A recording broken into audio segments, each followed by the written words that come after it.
All right, today we are jumping into a massive, and I mean massive idea from Christian theology, the millennial kingdom. It's this vision of a thousand-year reign of peace right here on Earth. But how does it start? What's it supposed to be like? And what on earth happens when it ends? Let's get into it. So what are we really talking about here? According to our source material, this isn't just some symbolic idea or a far-off cloudy version of heaven. No, the millennial kingdom is presented as a very real, very physical, thousand-year kingdom right here on a restored earth. And it all kicks off with the second coming of Christ. Here's how we're going to break it all down. First, we'll look at the hope it represents. Then, the wild journey to get there. After that, we'll dive into the three main ways people interpret it.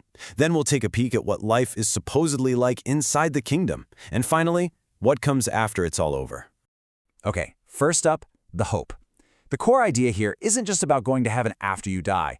The source really emphasizes this belief in a tangible, restored earth where Christ reigns for a full 1,000 years, a physical reality that people will actually get to live in. And get this! According to this whole framework, the absolute ultimate blessing isn't just making it to the kingdom, it's getting there without ever having to die. The idea is that the people who are alive when Christ returns will be transformed and step directly into this new era, completely bypassing death. Pretty wild, right? So if that's the destination, what's the journey like? Well, let's just say it is not a smooth ride. The source describes a path to this kingdom that runs straight through a period of intense, worldwide turmoil and divine judgment. This period is known as the 7-year tribulation, and it's broken down into some very specific phases. It kicks off with a call to repentance from two figures called the witnesses. Then, a critical 5-month test for believers. Our source material suggests that those who pass this test are actually sheltered by God, while the rest of the world has to face the final, absolutely devastating 3.5 years of calamity. Okay, so this timeline kind of puts all those pieces together for us. The tribulation starts everything. That leads to the rapture, which is this event where believers are supposedly lifted right off the earth. This is followed by Christ's return for one final battle. You've probably heard of it, Armageddon, to defeat all evil forces. And it's only after all of that is done that the millennial kingdom can finally begin. But here's where it gets complicated.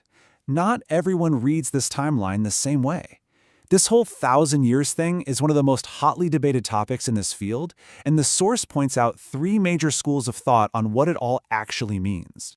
First, you've got postmillennialism. Post just means after.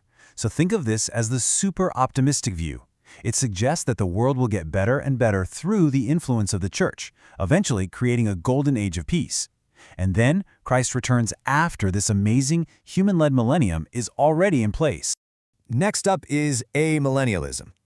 A basically means no, so this view says there is no literal 1,000-year reign coming in the future. Instead, the 1,000 years is seen as a symbolic number for the entire period we're in right now, the church age.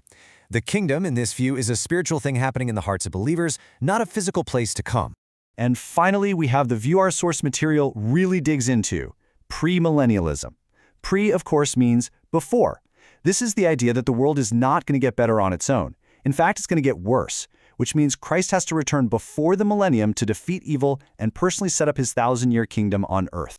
All right, this table really helps lay out the key differences side by side. It all boils down to timing and what the kingdom actually is. The source pushes back on that optimistic post-mill view by pointing to prophecies that say the world gets worse, not better. And it challenges the symbolic amill view by asking, hey, how does that explain really specific events like the literal binding of Satan that's described in Scripture? Okay, so let's run with the timeline our source is laying out for a minute. If this kingdom is established, what is it actually like to live there for 1,000 years? Let's take a look inside. I mean, the source paints this picture of a world that's basically a utopia. The entire planet is healed, almost like a new Garden of Eden. Sickness and physical ailments, gone. People live for so long that dying at 100 years old is considered young. And with Christ as the global king and Satan literally bound and unable to cause trouble, evil is gone. There's so much peace it even extends to the animal kingdom. And this vision isn't just an idea pulled out of thin air. It's often supported by scriptural passages like this one from Isaiah. You see, it's not just about political peace, it's about a deep physical restoration of humanity and the world itself. And that's really central to the hope of this future kingdom. But believe it or not, even 1,000 years of pure peace isn't the final page of the story. There's one last, dramatic act. So what happens when the millennium is finally over? the end of this 1,000 years? It's incredibly dramatic. Satan is let loose for one last, very short-lived rebellion. After he's defeated for good, we have what's called the Great White Throne Judgment. This is where all of humanity, throughout all of history, is resurrected for a final judgment. For those whose names are found in the Book of Life, this is the doorway to the eternal state, a brand new beginning in a place called the New Jerusalem. So that's the whole roadmap from tribulation to eternity, as laid out in our source. It's presented not just as interesting trivia, but as a framework that's supposed to inform how people live today. And that really leaves us with a huge question, doesn't it? What does having such a specific vision for the endpoint mean for how you navigate the journey right here, right now?